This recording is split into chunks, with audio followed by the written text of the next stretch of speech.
Olá, começa agora o Última Edição, programa da TVEJA que destaca as principais reportagens da revista que está chegando aos nossos assinantes, às bancas e aos tablets. Ao meu lado estão o editor de Brasil, Pedro Dias Leite, e o repórter de economia, Marcelo Sacati. Bem-vindos, os dois. Fernanda. Bom, na capa dessa semana, eles não estão nem aí. Pedro, os políticos estão dando uma verdadeira banana para os anseios dos brasileiros? Fernanda, essa reportagem que foi feita pela sucursal de Brasília e pela reportagem aqui de São Paulo, pelos repórteres de São Paulo, tenta entender como é que depois do mensalão, com um monte de gente condenada, depois do petrolão, com um monte de gente denunciada, depois dos protestos que levaram milhares de pessoas às ruas, os políticos continuam tomando decisões como se não tivesse nenhum tipo de cobrança da sociedade, que mostrou ali que não compactua mais com isso. Teve a nomeação do Moreira Franco para ganhar foro privilegiado, teve a frase do ministro Eliseu Padilha explicando que nomeava mesmo em troca de votos, teve o Alexandre de Moraes indo numa chalana no Lago Sul pedir voto para as pessoas que ele vai investigar, teve o Edson Lobão, que é o presidente da CCJ, a comissão mais importante, a família dele foi alvo da Lava Jato, ou seja, ele vai conduzir a sabatina do Alexandre de Moraes para virar ministro do Supremo, sendo que ele próprio vai ser julgado muito em breve pelo Alexandre de Moraes. A gente pegou esse enorme conjunto que eu poderia aqui ficar repetindo ad nauseum e tentou entender ali por que esses caras não mudaram. A equipe de São Paulo ouviu vários cientistas políticos dos mais renomados do país para tentar explicar isso, e a equipe de Brasília foi atrás de pesquisas, dados e bastidores que também contem um pouco melhor essa história. O resultado é uma boa matéria ali para explicar para o leitor por que eles não estão se lixando. Como disse um dos cientistas políticos, o Rafael Cortes, esse tipo de atitude dos políticos, ela rebaixa a classe como um todo. Claro. Mas no campo individual, que é a hora do cara se reeleger, não afeta tanto, porque o eleitor não pensa nessa coisa etérea. Ele pensa ali, o cara me ajudou, o cara fez isso, o cara fez aquilo, tal. Então, o grande sistema de recompensa dos políticos, que é a busca do voto, aí por vários motivos do nosso país, ainda não foi afetado. Então, o cara é xingado na rua. Até porque o brasileiro acompanha muito pouco, né? Então, no Exato. geral, generaliza dizendo que político nenhum presta e não consegue cobrar ali individualmente. Se todo mundo vê esses escândalos todos, mas ninguém liga isso à hora da urna. Tem um exemplo muito eloquente que a gente cita no final da reportagem, que é daquele deputado, o Sérgio Moraes, do PTB. Lembra? Ele foi acusado de desviar verba do gabinete e tal, e falou, eu estou me lixando para a opinião pública. Depois que ele voltou me lixando para a opinião pública, ele já foi reeleito mais 2 vezes para o cargo de deputado federal. Então, a gente traça isso um pouco e tenta explicar melhor o que aconteceu. A coluna da Dora Kramer, que obviamente não é pautada, até para o leitor entender é bom, o colunista escreve o que ele bem entender sem submeter.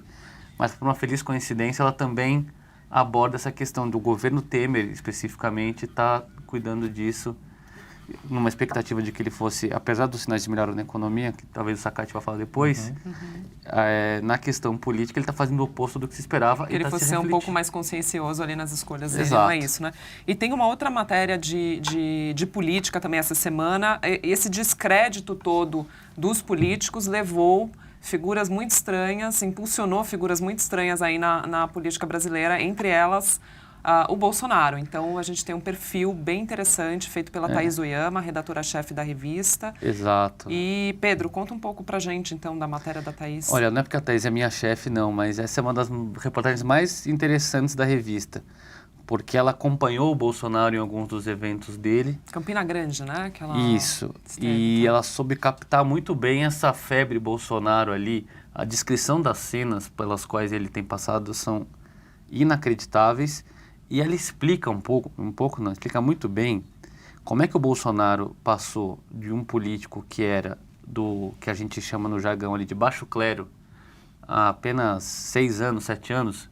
Em 2010 o Bolsonaro era um político folclórico ali, desses que defendem absurdos tal, sem nenhuma relevância. Começa com a história do kit gay, o famoso kit gay, que na verdade era um kit para conscientizar contra a homofobia, mas que uma parte do eleitorado chamou de kit gay, e o Bolsonaro foi na linha de frente disso. E tem essa ascensão meteórica dele.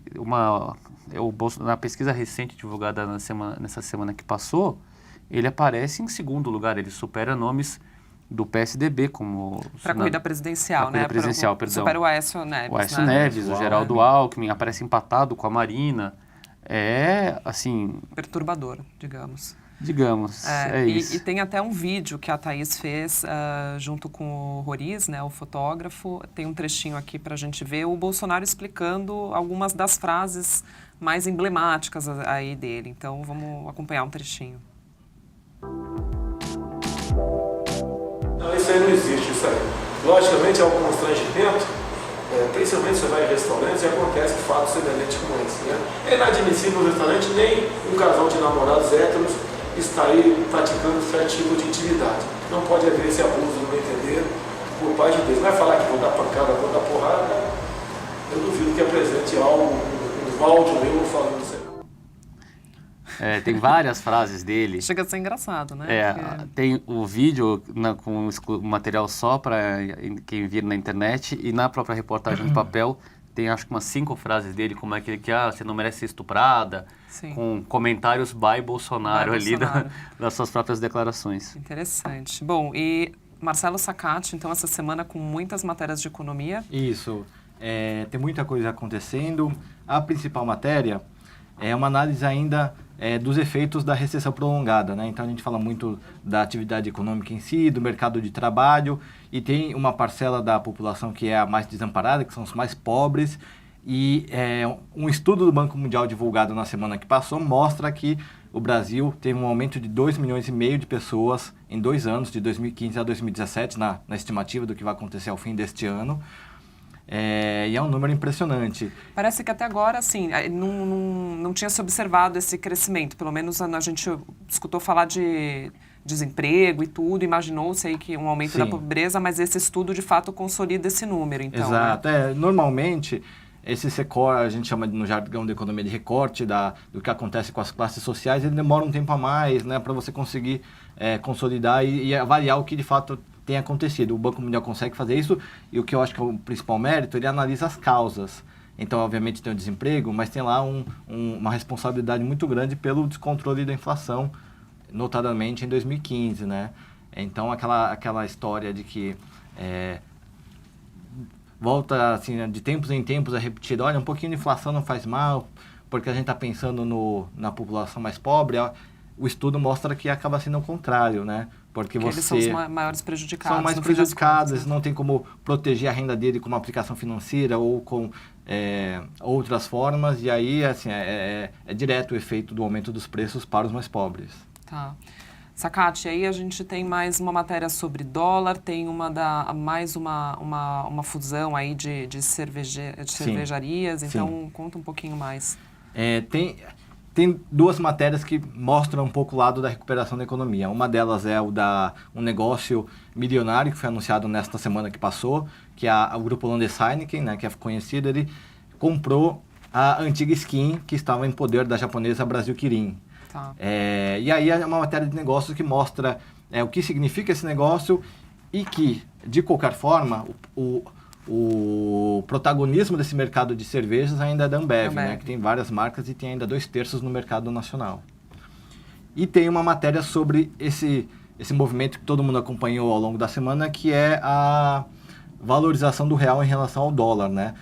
Há um ano, naquele auge da desconfiança do que ia acontecer com o país, a Dilma vai se afastar ou não, o dólar chegou a superar a casa de R$4. E tinha gente achando que ia chegar aos 5, exatamente, né? Esse ano, inclusive. E aí tem um processo longo, a gente explica as razões. O fato é que na semana que passou, a moeda americana recuou para o patamar de R$3,05. A gente ouviu analistas e a gente coloca um pouco tanto das explicações como dos efeitos desse câmbio valorizado. E, Sacati, uma dúvida de leitor que não é especialista em economia. O dólar vale a pena comprar agora para quem quiser viajar? Por exemplo, o dólar vai continuar a cair? Eu espero um pouco mais? Tem essa... É só para passageiro ou é uma coisa de curto ou médio prazo? Né? Os analistas dizem que no curto prazo, ou seja, 1, 2 meses, a tendência é que esse movimento de valorização do real continue. E muitos dizem, olha, não se surpreendam se o real se o dólar cair pra abaixo de abaixo R$3. três. Uau. Mas você pega as projeções dos principais bancos e consultorias que acertam as projeções, eles dizem, olha, mas eles ainda trabalham com um cenário de 13,40, em torno disso, um pouco para cima, um pouco para baixo, no final do ano. Entendi. Ou seja, aquela estratégia, desculpa, Fernanda, Imagina. vai comprando aos poucos, né? Não compra tudo de uma vez, mas também não deixa para a última hora. Exatamente o que eu ia dizer, que é o que eu aprendi com os meus amigos economistas da redação, que você deve ir comprando aos pouquinhos para, na média, você ter um bom Sim, preço. exato. Legal. Bom, Sacate, Pedro, obrigada pela Obrigado, participação. Para vocês, um bom final de semana, uma boa leitura e até a próxima semana.